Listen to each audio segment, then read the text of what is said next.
So, how are we going to watch this? Tell the folks. It's not on YouTube. We got another one. Tell them how to get a hold of this. Someone loves their Always Sunny. Here's how we get a hold of this. It's Always Sunny in Janella. Anyway, go ahead. Here's how you find this video. It's on Dailymotion, dailymotion.com.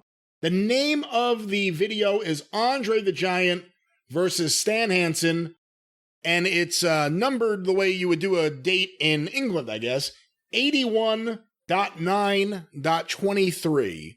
So obviously September 23rd, 1981, but Andre the Giant versus Stan Hansen, 81.9.23. The name of the account is Classics Revival. There are several versions of this match on Dailymotion. By far, this is the cleanest quality copy that is available on Dailymotion. So you're going to go there. The difference between this and something we watch on the network or on YouTube is you have to immediately pause it. I don't know how it is for everyone else, but it'll play right away as soon as you get to the page. So you want to pause it and then just rewind the video so it's at 000. Very well said. Jim, are you ready on your end? I am. Okay, the way we're going to do this is a 5-second countdown, and then I'll say press play now. As soon as I'm done with the word now, press play. There you go. Simple as that. 5, 4, 3, 2, 1. Press play now. And there's Andre stepping over the top rope and the big boot to Stan. They didn't waste any time here. This is the 81 Bloody Fight series, by the way.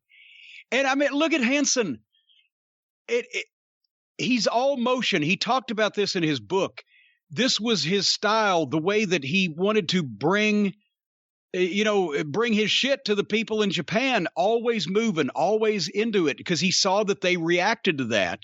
And it didn't mean he was doing everything he knew every second, but he was always in motion or trying to be aggressive, even offense, defense, whatever. And you can see here also, Andre's so huge, but Hansen doesn't look out of place like a lot of guys did, next to him. You could buy this. And automatically, Andre over him, but look at Hansen fighting like a fucking baby face, because anybody can get sympathy when they're in the ring with Andre.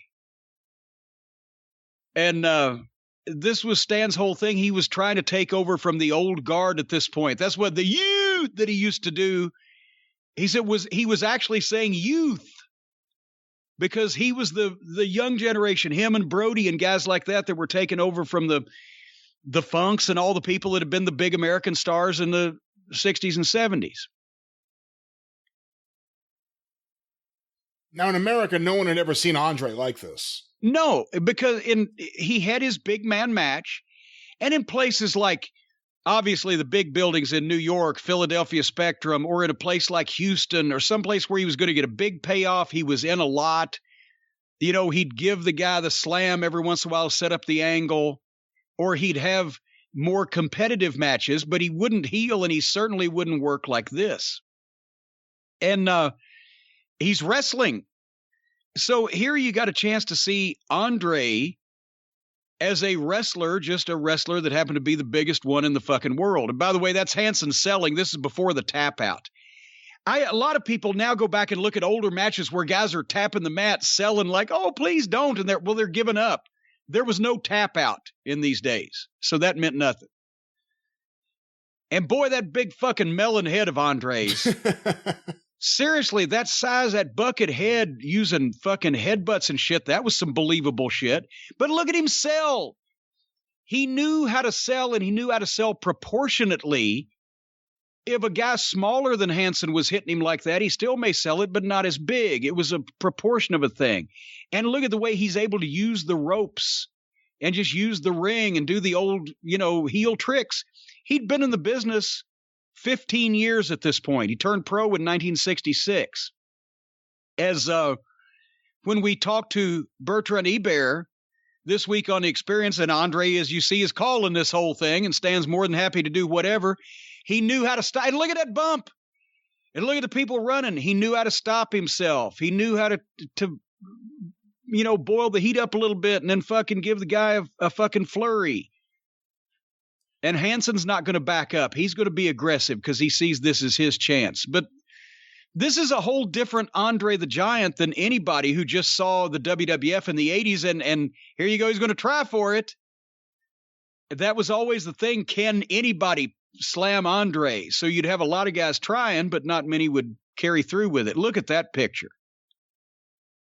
And by the way, in the size of the head. Go ahead. This is months after Andre had broken his ankle. That happened earlier this year.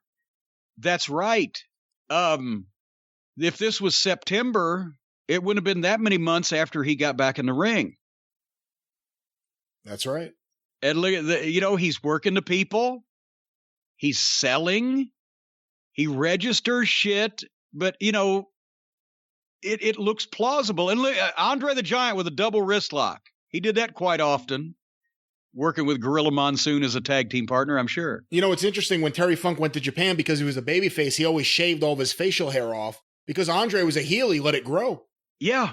And it's simple and it's subtle, but it gets the picture across without telling people, I want you to boo me and here's why. I remember once again seeing this because even though I had seen Andre a number of times, not only live, but also on tape as a heel in Japan, this was still more than he was usually fucking giving people. And he was really getting up and down. When's the last time you saw Andre go down and get up that quick? Hansen fighting from underneath puts him in a position of being a babyface, but at the same time, he's still an ass kicker because who else could stand up to Andre like this? And just boom, seamlessly and into a fucking suplex. Does it better than the guys on AEW. And he was going to go for that big splash, but Hansen had it scouted. Remember his finishes when he was a young, slim babyface in the early 70s. He would do a flying splash to a guy on the mat. He would do the fucking butt drop. He would do a variety of things when he could still count on his legs and his knees to hold up under it. And look at the size of those hands. So fuck. I mean, Stan Hansen's got some big fucking mitts, and it just looks like nothing. And you see there, he opened his fist just in the nick of time. Andre was careful. He knew he could hurt somebody bad just because of his size and his strength, and he always tried to make sure that he was in control of what he was doing. And here, boom, I heard the big boot, and is this it? Yes! Look at in Japan, the people don't fucking go crazy, right? At least they didn't in that era, but they went crazy over that one. But it's just a slam. It's not the end of the world. Andre's still, capable of getting out of the way. He's still in this. But that right there was a shocking thing that got replayed over and over and over. And Hansen was all the way up underneath him. Andre could get himself up there, but to fully stand and turn him, Hansen was a lot of man there. Stan Hansen told me, I can't remember the exact percentage, but he is in the class of 1/10 of 1% of the people in the world that has either 4 or 5 artificial body parts.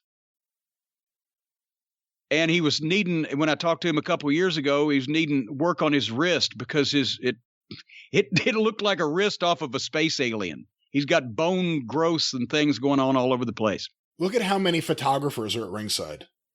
Well, the Gong magazine and Weekly Pro Wrestling and all the newspapers. What was the big sports paper at the time in Japan? Oh, I forget the name of it. Baseball Shah. Well, that was one of the magazines. Oh, that was a magazine also. And then a lot of the sports papers covered wrestling. Because Weekly Pro was by the same company, the same printer that did, or publisher that did Shaw, and the baseball magazine also. And actually, this is before the magazines really exploded, because then it was in 83 when they went from monthly to weekly. They were still just monthly magazines with newspapers coming out at this point in 81. By 83. Well, yeah, but now don't slough off the 70s Japanese magazines just because they were monthly. Well, now think about this, folks. They were square bound, like over 100 pages with dozens of pages of color. the magazines. Okay, look, we're kicking it up here. So the Japanese magazines in the 70s were the most well-done wrestling magazines on earth. And now look, it's completely broken down. And photographer, get out of our fucking way. This is television. And for anyone who notices Arnold Skolin there, after Andre had his falling out with Frank Valois, it was Arnold Skolin that would escort him on various tours. That's right. Arnold right there in the suit, right in between them on the other side of the ring, in between the ring and the post and the turnbuckles there, and the weird turnbuckle pads that Inoki had, that style. They just got counted out, by the way, and they're going to restart this here in a minute. But they fought outside the ring. They were counted out. Hansen don't want to stop. Andre don't want to stop. You mentioned Skolin. There he comes. Arnold was one of the most trusted confidants that Vince Sr. had and later that Vince Jr. had. And if Andre was going to go someplace, high profile, big match out of the country or whatever, especially in this environment, Arnold would go as well. Arnold was the bag man that brought the cash back from the box office after shows. Arnold was the guy that guarded everything with his life. Arnold was a guy that played poker with Gorilla Monsoon and Phil Zacco in the old, office in New York. He went so far back with him. He was one of the most trusted guys in the company. So now we're going to get this thing going again. I think, who was it? Is that, that ain't Shinma, is it? Or is it? I think that may be Shinma. It may be Shinma. The promoter is going to allow this match to go on because, remember, this is Japan, so they can't just make matches on their own. Well, he's the promoter like Francis Fleischer was the promoter. Well, yeah, but I mean, for the fans. Yeah. They don't just do this shit willy-nilly. And now the referee's asking if both men agree for it, and this is the rules it's going to be, and et cetera, et cetera. I encourage everybody to watch this and look at the crowd. And this was the laid-back, Japanese audience. Watch this with the sound up also so you can hear not only the fans reacting, but also Andre's bellows can be heard in that deep voice through this whole thing. And now an arm dragging Andre. Now, the spot with the referee falling was fucking classic. I remember that from the first time I saw this 39 fucking years ago. I have not watched this in years. This is another match I used to put on training tapes, though.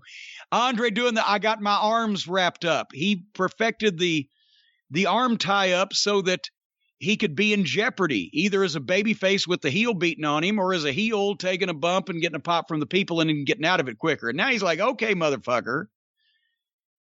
And boom, if you watch those, he's so good with it. He opens his fist right before it lands, but you never see it. And the momentum coming from it, it just looks scary. Now he's going back for some more heat on fucking Hansen. This has already lasted, twice as long as the average Andre match, and he's taken more bumps than you'd see in the previous 10. I wish he was still... a lot of people don't remember up until mid-70s when Vince Sr. really told him just cut it out. He would throw drop kicks in his matches and some of the comebacks. Look at that. Talk about a timber bump. That was great. And he had pulled the padding off the turnbuckle to do Hansen, but Hansen got him, and he was able to sell that because that's the whole idea. It's metal, even a giant. Now look, Hansen goes drop the elbow, and fucking Andre catches him in a top wrist lock. And Andre's hands are almost as long as wide as Hansen's forearms are long. This is a competitive match that probably Andre was happy to have it too at this point because he was not able to have tons of competitive matches in those days. And this shot is really insane. Look at the size difference. Hansen's huge. And then you've got that fucking monster behind him. And the fucking head and the head butts and just the way they're working this. It was fucking gorgeous. It's a shame that when we finally got heel Andre in America in the World Wrestling Federation, he was so broken down because you look at him here, he's dynamic. And here, this was 1981. He was not in his best. He wasn't in the shape he was in 5 years beforehand. But he could still do it. It wasn't until It wasn't really until the national expansion that it just happened to go at the same. Look at him easily with Hansen. 84 happened to coincide with the time that there's that old splash he used to use in Montreal. It coincided with the time that his body it started breaking worse. At that point, he was past 40. Wasn't he? Was he born in what, 44, I think? Or 40? Oh, God. Help me out. 44, right. 46. Somewhere like the point is, when he got 40, that was it. But the lariat. The first time I saw Stan Hansen was on a Japanese tape when they had first brought him in just months before this, and he was shooting off the young guys, the young boys, and hitting them with these lariats that I was like, goddamn, either they just don't give a fuck over there, because I wasn't in the business yet. I said, either they just don't give a fuck, or he's really a fucking nut. Because Hansen would knock those fucking guys out to get over. So he lariats fucking Andre out of the ring. Andre puts on an elbow sleeve. Look at Hansen now. Wait a minute, what the fuck? Skolin just slipped him the fucking sleeve. Now Andre's going to try to do a fucking lariat. This is some wild ass shit for the time and for, Andre being involved. And I think, yeah, there goes the referee. Boom! He's done.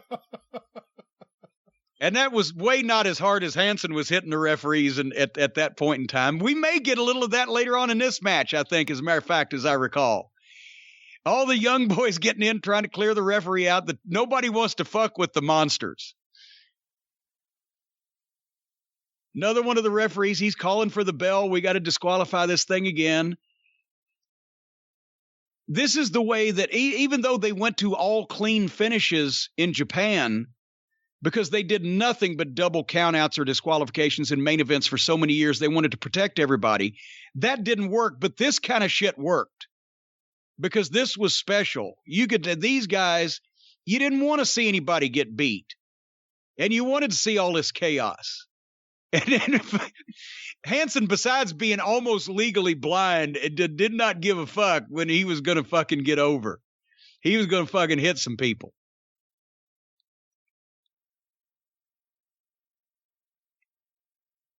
And nobody wants to fucking try to hold on to Andre, although he was probably not as stiff as Hansen was in this environment. And basically, this is the way we're closing in on the end of it. I guess we won't get to see any of those good Hansen lariats on some of the young boys, but this was the way that they built their guys, their talent, so that every time these guys came over on a tour, there was a chance that they would collide and conflict, and you would remember shit like this.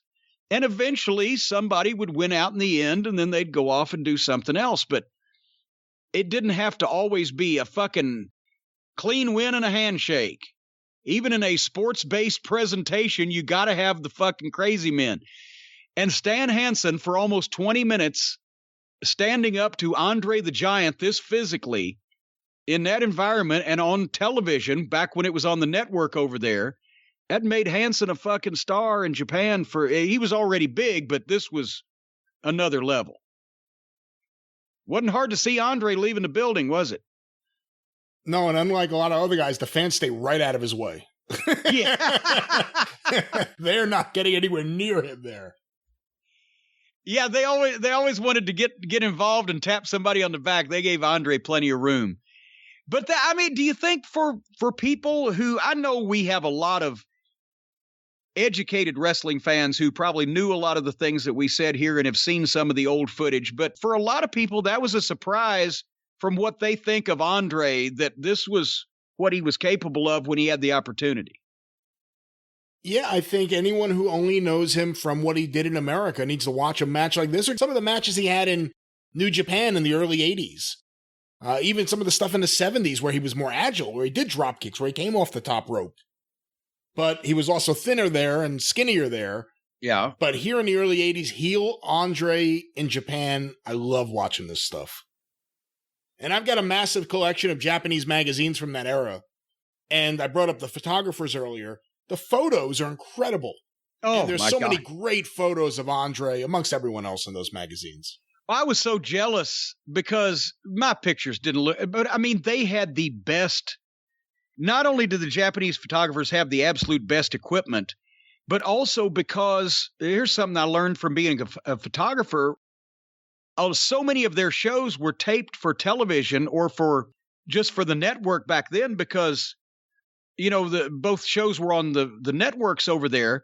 The lighting in the buildings was incredible. So the photographers could use high-speed film with no flash and still have great ability to stop the action, high shutter speeds and no blur. And it was a whole different. And when I got my pictures in the Japanese magazines, that's where I felt in wrestling. When I first started getting my stuff printed in the Japanese magazines, I felt like I was a job guy because my shit looked pretty good over here, but over there I was in the fucking weeds. It looked okay because I was shooting people that they wanted to fucking read about in Japan. That's probably the only reason it wasn't the quality of my photography, because those guys were at a whole nother level. Well, like you said, all of your photos were in a dark room and everything they shot was illuminated. We had one ring light with like fucking 300-watt fucking spotlights at the Louisville Gardens, But anyway, there you have it. In honor of Andre the Giant, we talked about the shoot with Akira Maeda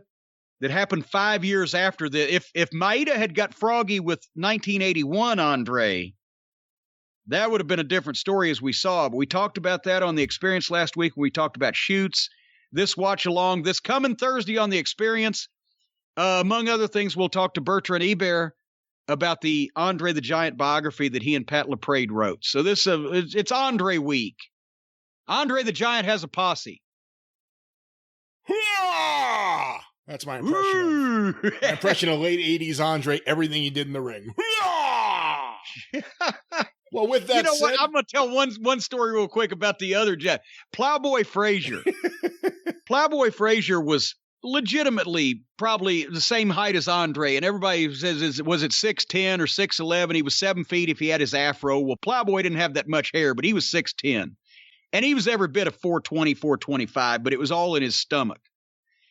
And he always wanted to run with Andre, but because Frazier, besides the fact that he wasn't that good in the ring and he had issues with some people with his personality, he didn't get a run with Andre except a couple of times he was in the ring with Andre in Tennessee, and Andre didn't give him shit. Andre did not work with him in any way like he worked with Stan Hansen, and Frazier was 100 pounds heavier and, 5 inches taller. But Frazier would do that same noise, like all the Giants do when he would do his big leg drop, because that's the one thing Frazier could do. He was a big fat sack of shit, but he could do a heck of a leg drop, especially in his younger days, where he would get way up off the mat, right? And he gave me 2 of them one time at a spot show, and it was a terrifying thing to be laying under, but he was good with it.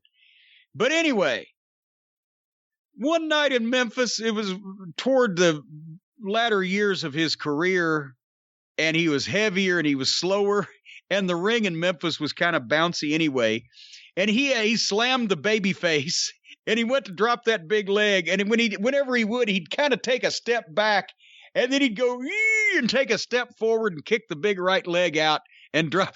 Well, he took that step back, and he went and he kicked his right leg up, but the ring bounced underneath him. He got fucking flummoxed, whatever the fuck happened. He went and just fell straight backwards. Threw his right leg up in the air and fell straight on his back. Boom. And the guy laying there for the leg drop went, what the fuck just happened? Anyway, you never know about these Giants. Brian, it's your show. Close it up.